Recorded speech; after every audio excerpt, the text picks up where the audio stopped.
Good afternoon, everyone. It's a pleasure to be here in sunny Spain, and I'd like to thank the organizers, Life Technologies / Applied Biosystems, for inviting me to speak. And a shout out, as we say nowadays, to Manita, who did a great job in organizing this conference. I thought, since I'm only here for 2 days, so I wanted to get some cultural, perform some cultural activities here in Spain. So what would I do? Go to the Prado, some nice wine. No, tonight I'm going to watch Real Madrid play Schalke. Now, being a Chelsea fan, I'm going to have to pretend tonight to be a Real Madrid fan. So just to protect life and limb. So I'm looking forward to the cultural experience in Spain.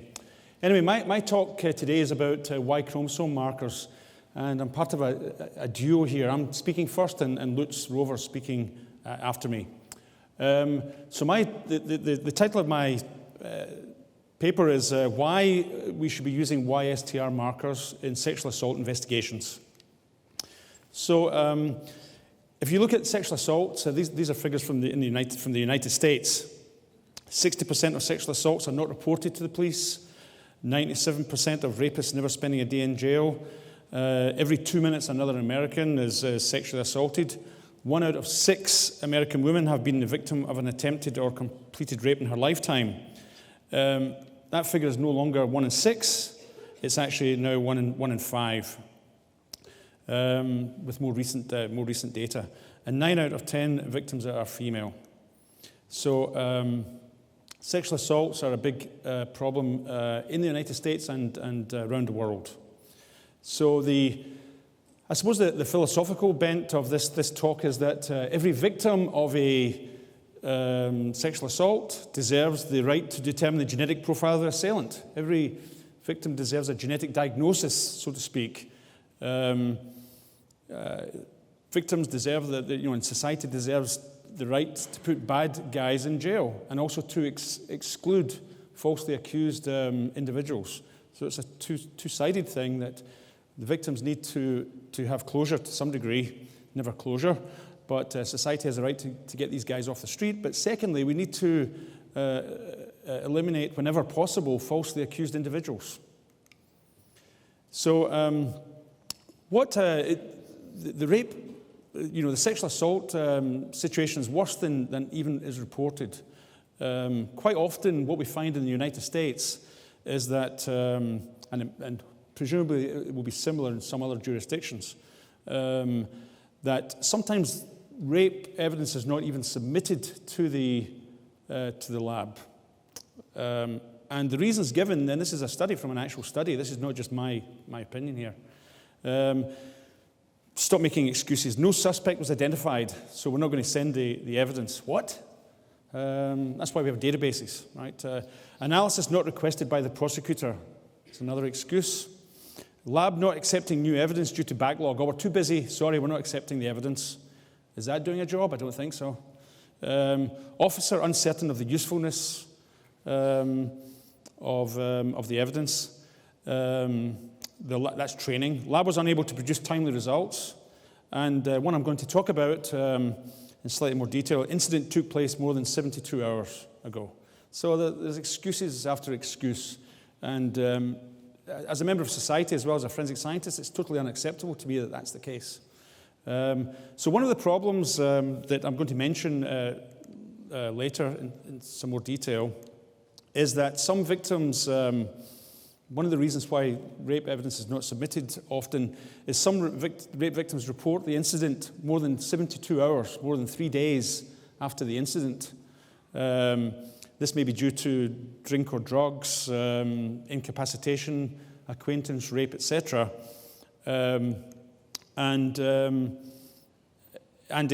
many jurisdictions, the policy is not to even accept evidence if it's sexual assault evidence, physical evidence, if reported greater than 3 days. And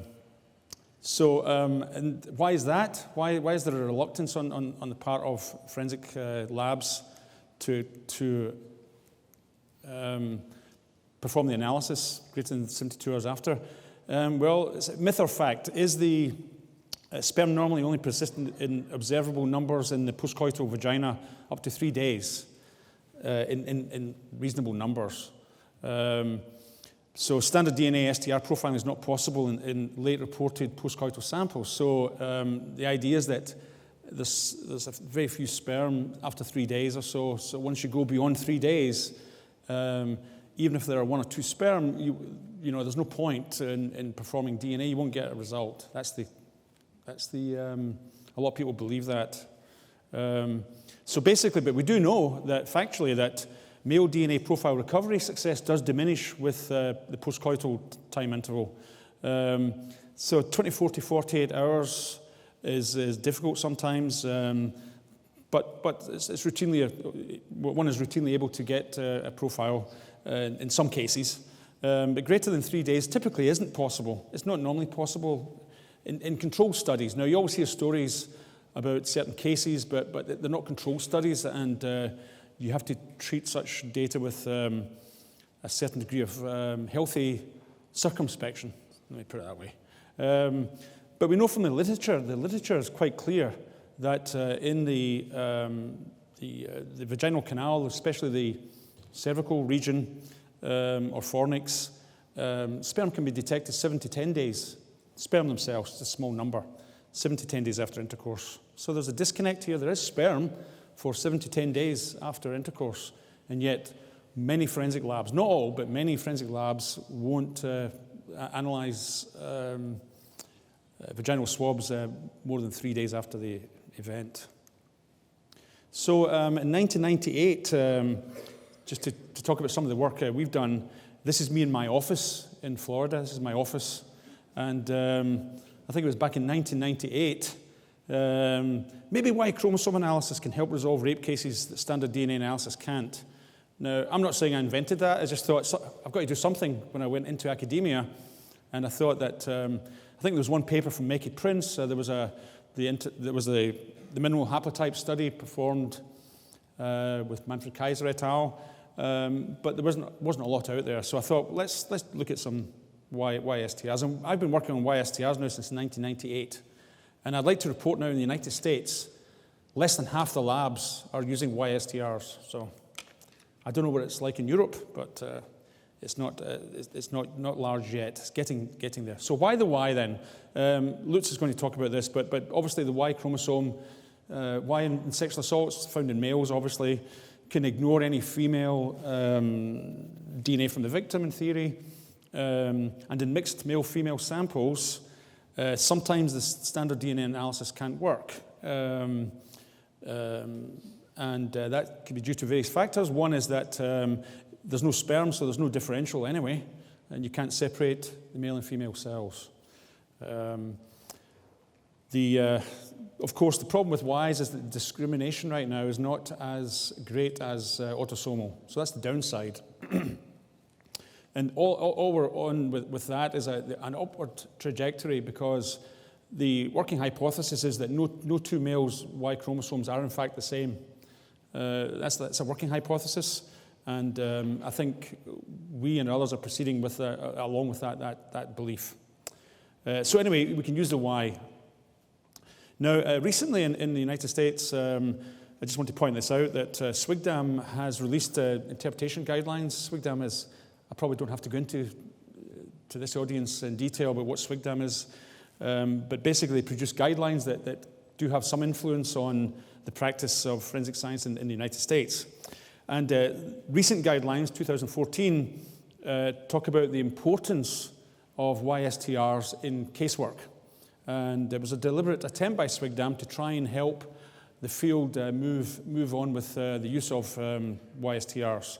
So, for example, I'm quoting here on the slide here, prescribes the use of YSTRs in certain cases.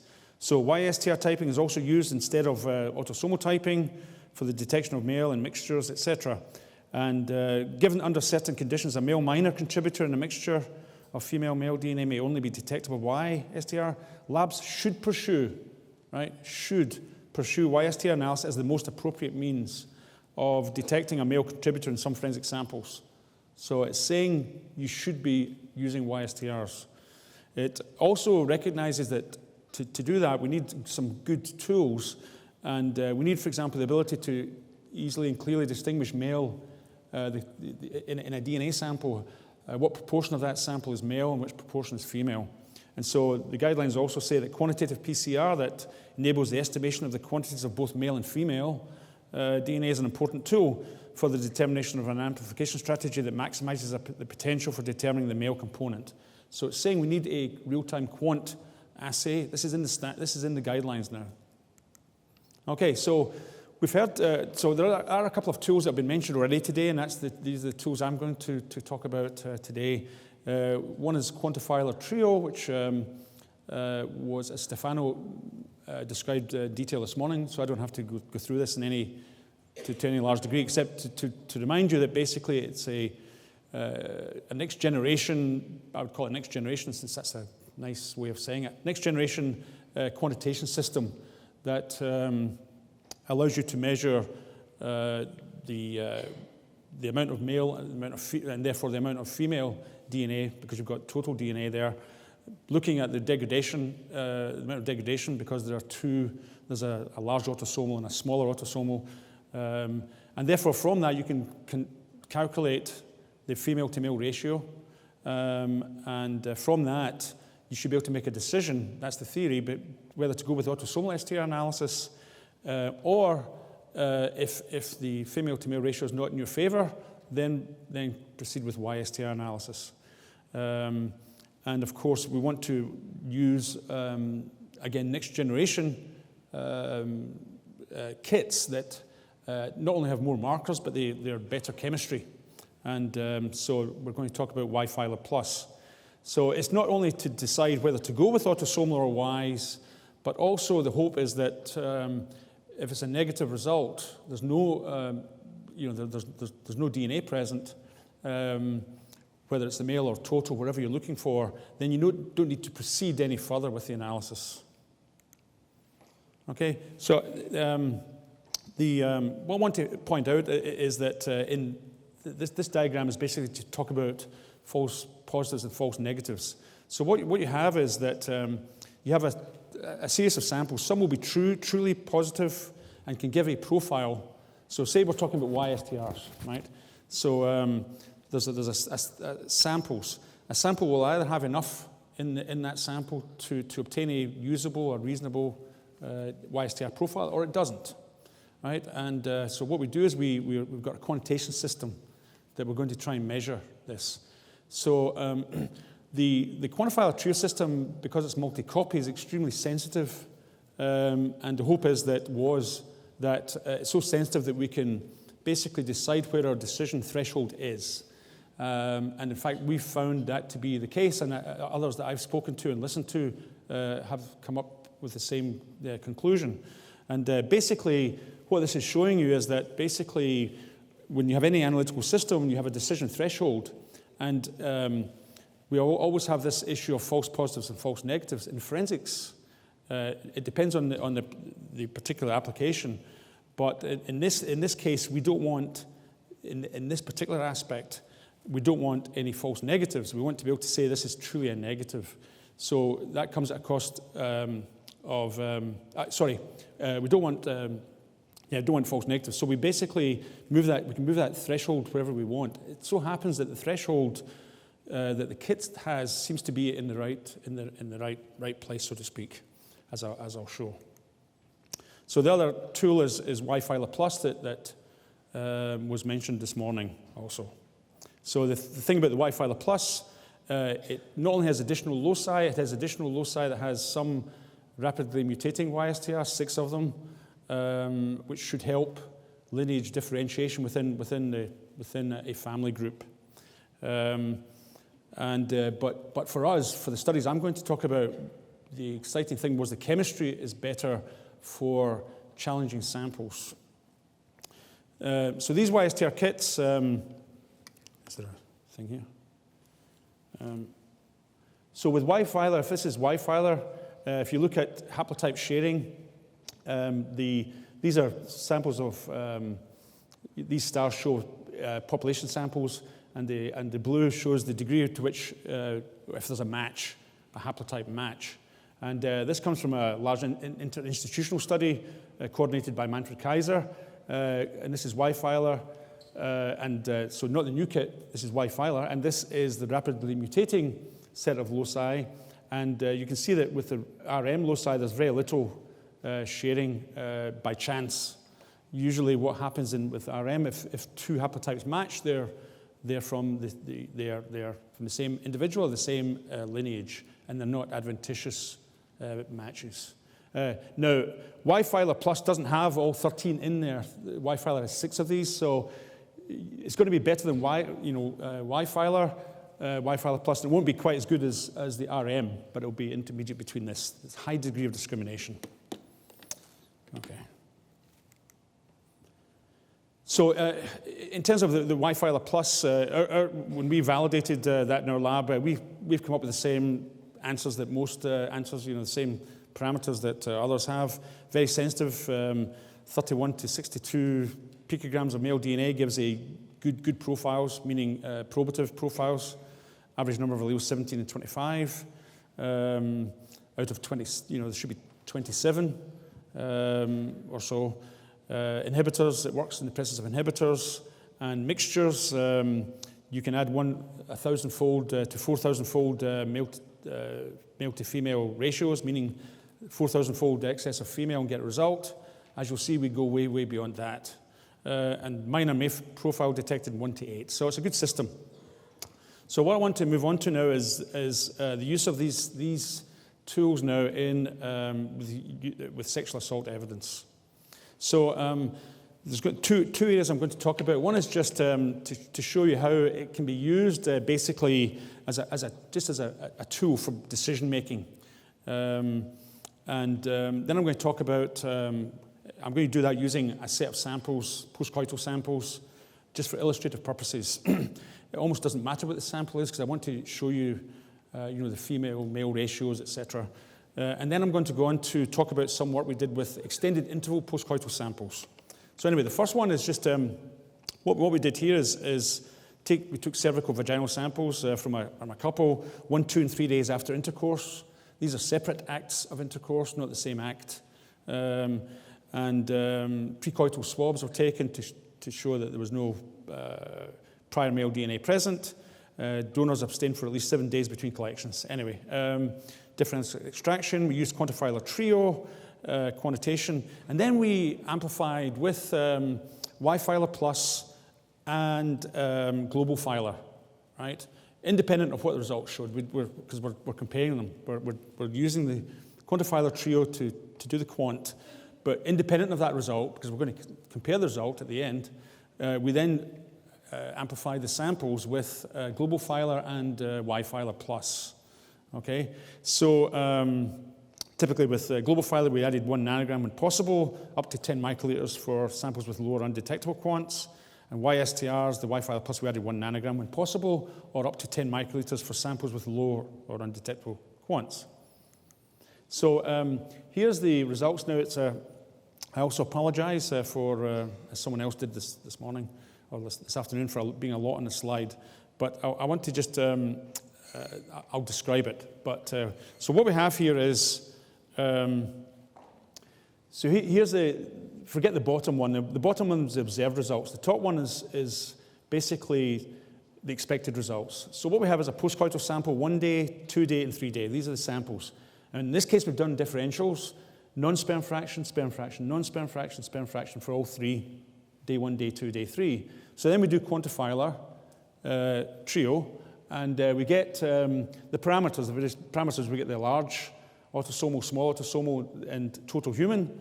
And then we have the trio Y and the total male.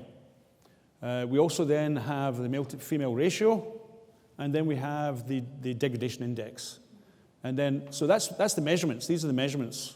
And then basically, on the right-hand side here, we've got Filer and Yfiler Plus.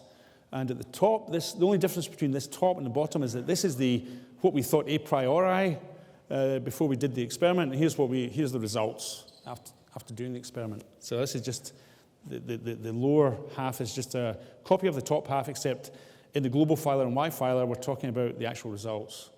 Okay, so if we just go through this very quickly, that in the one day, for example, what happened is that, and so the concept is that you're going to be looking for the male-female ratio plus how much DNA is actually present as well. So it's a combination of two things when you then predict what's going to happen. What's the male-female ratio and how much DNA is present? Right? You can have a really good male, you can have a female-male ratio, which might be okay, but if there's only 1 picogram of DNA, you probably won't get anything. Right? So we need both. One thing I should just get out of the way is the degradation index. The degradation index range from 1.0, 0.8, 0.6, 0.8. There's no degradation, right? So, and I wouldn't expect any anyway. First of all, we're taking fresh swabs, vaginal swabs. Each time is a fresh swab, just several days after intercourse. So the female cells won't be degraded. And the sperm, of course, are reasonably hardy and protected. There's no degradation of the sperm at all, the DNA from the sperm. So we get rid of that. So in this particular set of samples, no degradation, and that's fine. Now, if you look at the male to female ratio, so if you start off with the one day, you've got the non-sperm fraction. The male to female ratio was 1 to 600, 1 to 569. So that's so there's an excess of female, as you'd expect in a non-sperm fraction. It was 600, 600 to 1 approximately. Now, but look, there was in this particular sample. Look at this, the total male. There was 26 nanograms in the total extract. So there's obviously some lysis of the sperm, or in this particular sample. There's so much. Probably it's a neat. One day is quite. It's not neat, but it's a recent sample. So if you have this, if you were to then type this with global filer. You've got a high male to female. You're expecting the female-only profile, right? And when you look at the results, what the results were, well, there was a female profile. That's what we got with global filer, right? Yfiler Plus, now, this is a non-sperm fraction, but there's 26 nanograms and 50 microliters. We were able to put a good quantity into the assay, and we did get a male profile on that because there's enough male. When you come to the sperm fraction, there was a 17-fold excess of male to female, 17-fold. And so we would say male profile only expected in global filer, maybe a minor female possible, 17 to 1, probably it might see anything up to 20 to 1 ratio, you might see the minor component. And so what do we get? Mixture, female is a very minor component. The female is present, but a very, very minor component. With Yfiler Plus, a male profile is expected because there's, how much male was there? 106 nanograms. So there's plenty of male. So we'd expect to get a Yfiler Plus profile, and we did. Now come to the day 2, the non-sperm fraction. The ratio this time of female to male was 10,000 to 1. And so you would only expect a female profile in global filer. And what do we find? A female profile. And with the male, there was 0.14 nanograms and 50 microliters, 140 picograms and 50, so extremely low. It's partial profile may be possible, but doubtful. And we got no profile for the Yfiler Plus. So then you come to the sperm fraction. The male to female ratio is more male than female, but there's still a reasonable. There is some female there. In this particular sample, the mixed profile was expected, so it's almost 1 to 1. No male to female ratio, 1 to 1 approximately. So what we found was that there was a mixture, approximately 1 to 1. When it comes to the Yfiler Plus, there was 12 nanograms of male DNA, and of course we got a male profile was expected, and we got a profile. When it comes to the 3-day, in these particular samples, in the non-sperm fraction, there was plenty of human DNA, but no male DNA, so we only expected a female profile in the global filer and no profile in the male, and that's what we found. And in this particular sample set, sperm fraction had no male DNA and no female DNA, so we didn't expect a profile in global filer, Yfiler, and that's what we found. So I went through this just in some detail, not to talk about these particular samples, but whether our differential extraction works well or not, or whatever. But basically to show you that the results, expected results, correlate with the observed results. And that's what we found routinely with the use of this kit. Okay, the Quantifiler trio. And what I've done here is just show some of the profiles from this, but I'll go through this very quickly. Global filer, the 1 day, the non-sperm fraction we expected are female is female. In the sperm fraction, if you remember, there was a male, but remember there was some small quantity of female, and there is very, very small amount of female in that sperm fraction. Yfiler Plus, remember in the non-sperm fraction we had male bleed over, and here's a full male profile with Yfiler Plus in the non-sperm fraction as well as the sperm fraction. With the 2 day non-sperm fraction, we only saw female, which is correct, which is what we see here. And the sperm fraction, remember, had a mixed, and here's the mixture we see. And the Yfiler Plus, there was nothing, we didn't expect anything in the non-sperm fraction. Based on the Quantifiler trio, we didn't see anything. And with the sperm fraction, we expected a full profile, and we got one. And I'm not showing you the negative results for day 3, but we did title them, there was nothing, no results found. So that's just to illustrate how the tool can be used in a general sense. Now I just want to briefly talk about a more extended study that we've done looking at extended interval postcoital samples.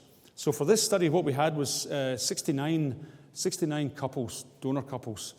This is a multi-institutional study, 2 institutions, with 69 couples. And basically what we did was, with all the appropriate controls, etc., take 4 day, 7 day, and 9 day samples after separate acts of intercourse, and take these samples and ascertain whether or not we can obtain genetic profiles, YSTR profiles from these samples. We, of course, tried early on with enough samples to prove to ourselves that we cannot get autosomal profiles after 4 days or longer. So we then moved straight to YSTRs. Okay, so we had 69 of these, but for the study I'm going to show you, which is now looking at Yfiler Plus and the use of Quantifiler trio, we used 28 of these because we'd used the other sets up for the other study. So what basically you have there is we've combined all fractions. It's usually cervix, fornix samples that we combine, and we don't do a differential. If we start to do a differential, we start to lose a sample. There's small numbers of sperm in a large female background, basically.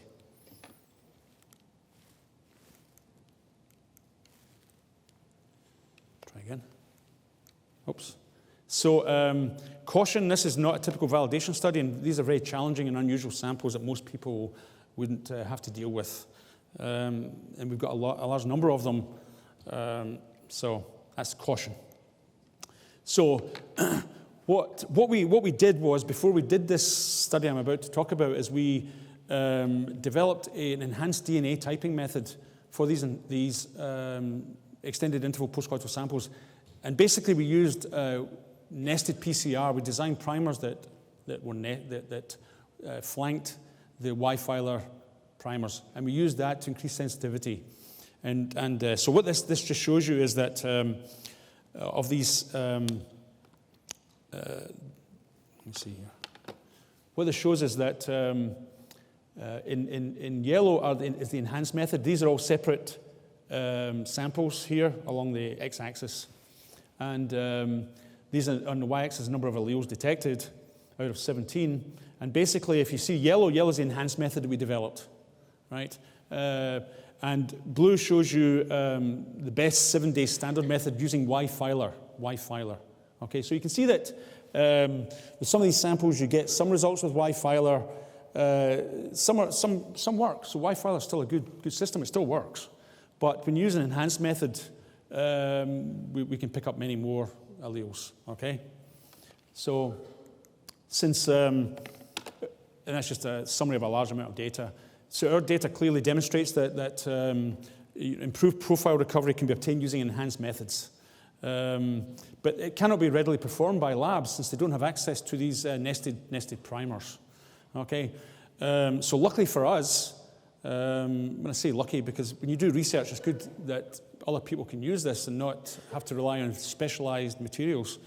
The next generation YSTR kits came onto the market, and we reasoned that this might eliminate, because of the increased sensitivity, robustness to inhibitors, etc., that this would eliminate the need for this preamplification using the nested PCR. And so that's what we reasoned, and we hoped that would be the case. So what we did was we then took, that was that subset of 28 that we took, and we're now going to see whether or not we can get profile recovery using these newer tools, okay? So, so there's 84 samples, 3 times 28, 4, 7, and 9 days, 4, 7, and 9 days for each of the 28 couples. So what this shows you is a summary of the female-to-male mixture ratios of all these samples, right? The 84 samples from 28 couples, showing the female-to-male mixture ratios.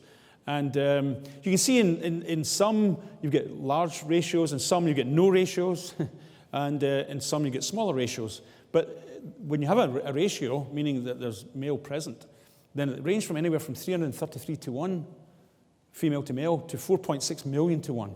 I mean, that's the range, right, of these from these samples. Because remember, we're taking them 4, 7, and 9 days after intercourse. So a very wide range of mixture ratios. However, when you look at the Yfiler Plus profiling success, basically so what we did was if we had enough DNA, we targeted the nanogram or so. If not, we put the maximum quantity allowable by the volume into the reaction mix. So so this shows the Yfiler Plus profiling success with 27 alleles at the top, 27 loci at the top, and you can see that you can get with a large number of samples, you can get very good profiles. It's not guaranteed; it depends on the sample. So about 90% of the time, you would get at least one locus with 4 days, 7 days, 9 days, 39, 61%. There's variation there, so these are biological samples, but you can certainly obtain probative profiles in some cases from 9-day postcoital vaginal samples. And in the interest of time, I'll just show you one. Here's an example of the parameters that can be used. So this is just 2 samples from this illustrating positive and negative. So this sample on day 4 gave 27 out of 27. And that's because the Y-quant showed we added about half a nanogram into the AMP. In that particular sample, we had enough to add half a nanogram. So that's a good quantity.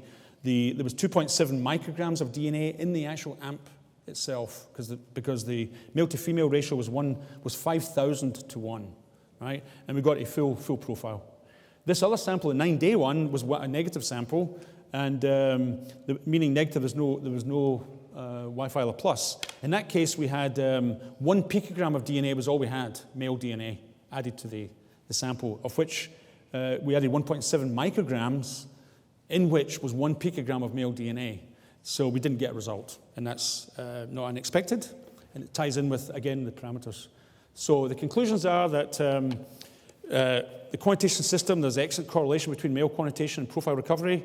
A negative quant means negative or unusable Yfiler Plus, unusable meaning there's maybe one allele if you're lucky, but it's unusable, really.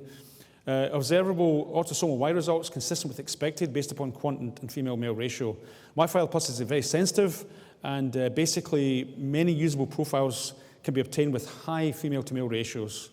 And we can obtain profiles that are up 9 days after intercourse. So what good is knowledge without action? So we need to talk about policy.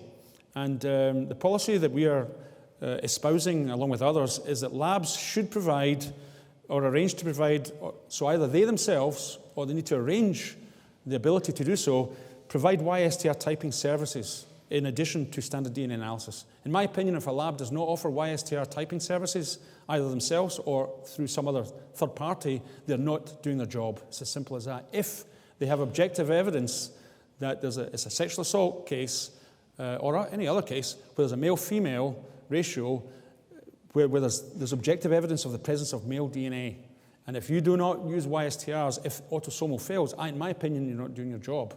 That's my opinion.